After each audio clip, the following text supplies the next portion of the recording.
আসসালামু আলাইকুম। আশা করি সবাই ভালো আছেন। It's me Ashraful Islam Lalon. Ashraful Islam Lalon Ital page এবং ইউটিউব চ্যানেল যে যেখান থেকে দেখছেন সবাইকে আন্তরিক ভালোবাসা ও অভিনন্দন। যারা ফেসবুকে থেকে দেখছেন ফেসবুক পেজটি লাইক ফলো শেয়ার দিয়ে এবং ইউটিউব চ্যানেলটি সাবস্ক্রাইব করে পাশে থাকুন। ধন্যবাদ। তো আজকের টপিকটি হলো যে বিএফএস গ্লোবাল থেকে পুরোদমে কত তারিখ থেকে ডেলিভারি এসএমএস দিবে।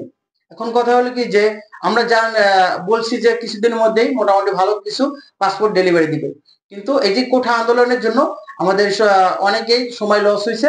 তো 21শে জুলাই থেকে 25শে জুলাই পর্যন্ত যাদের ছিল অ্যাপয়েন্টমেন্ট ডেট তাদের কিন্তু চেঞ্জ করে সামনে আগায় দিয়েছে। তো এখন কথা হলো কি যে সামনে যাদের ডেট ছিল তারাও কিন্তু এই একই দিনে কিন্তু তারা ডেলিভারি দিবে 12ই আগস্ট পর্যন্ত।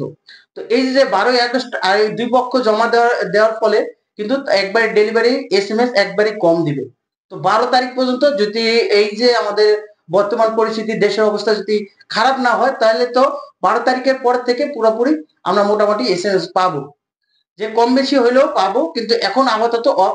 কারণ কি এখন এসএমএস দিবে না, যে বিগত দিনগুলো যে যাদের এসএমএস দিছে সেগুলো কিন্তু ডেলিভারি তারা দিবে, অবশ্যই ডেলিভারি দিবে। আর 31শে জুলাই থেকে কিন্তু নতুন কার্যক্রম চালু করছে, এটা তো বলছিলাম যে 31শে জুলাই থেকে তারা ওই আগের নিয়মে অফিস চালু করছে। তবে আশা করা যায় যে তাদের যে অফিসে যেহেতু পুরোদমে চালু করতেছে এবং কি তারা পাসপোর্টে যে যারা অ্যাপয়েন্টমেন্ট ডেট পাইছে তারাও কিন্তু জমা দিতে পারতেছে, কোনো রকম ঝামেলা হইতেছে না। তো এখন পুরোদমে মেন কথা হলো পুরোদমে এসএমএস কত তারিখে দিবে। এখন কথা হলো যে এইটা হলো ডেট আপনার 12 তারিখ পর্যন্ত, 12ই আগস্ট। কারণ কি যে 21শে জুলাই থেকে 25শে জুলাই অ্যাপয়েন্টমেন্ট ডেটটা এটা কিন্তু 12ই জুলাই 12ই আগস্ট পর্যন্ত চলে গেছে। তো 12ই আগস্ট পর্যন্ত যারা জমা দেওয়ার কথা ছিল তারাও কিন্তু জমা দিবে।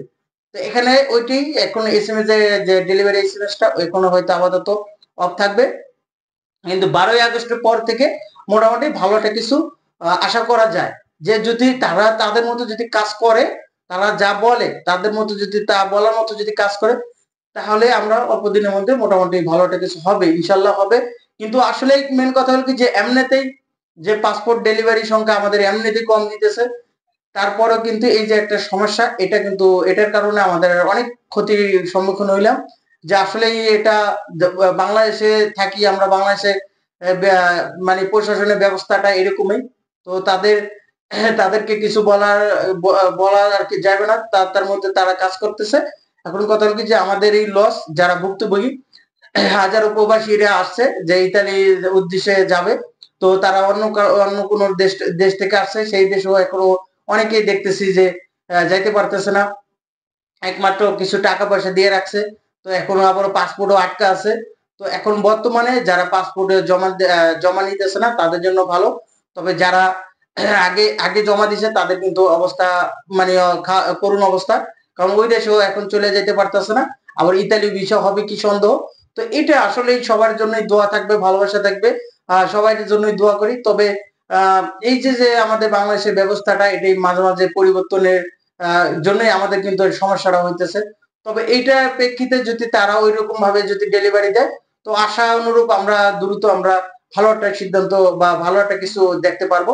তো এখন কথা হলো কি যে এটাই যে যেহেতু 21শে জুলাই থেকে 25শে জুলাই এই যে অ্যাপয়েন্টমেন্ট ডেট গুলা এগুলো সামনে নিছে, তো এগুলার জন্য আমাদের পাসপোর্ট ডেলিভারি এখন এসএমএস দিবে না মোটামুটি, কিন্তু এই 12ই আগস্ট পরে থেকে মোটামুটি কিছু এসএমএস আমরা পাইতে পারি ইনশাল্লাহ। তো আপনারা আল্লাহর উপর ভরসা রাখুন, দোয়া রাখুন এবং সুস্থ থাকুন, ভালো থাকুন। আল্লাহ হাফেজ। আসসালামু আলাইকুম।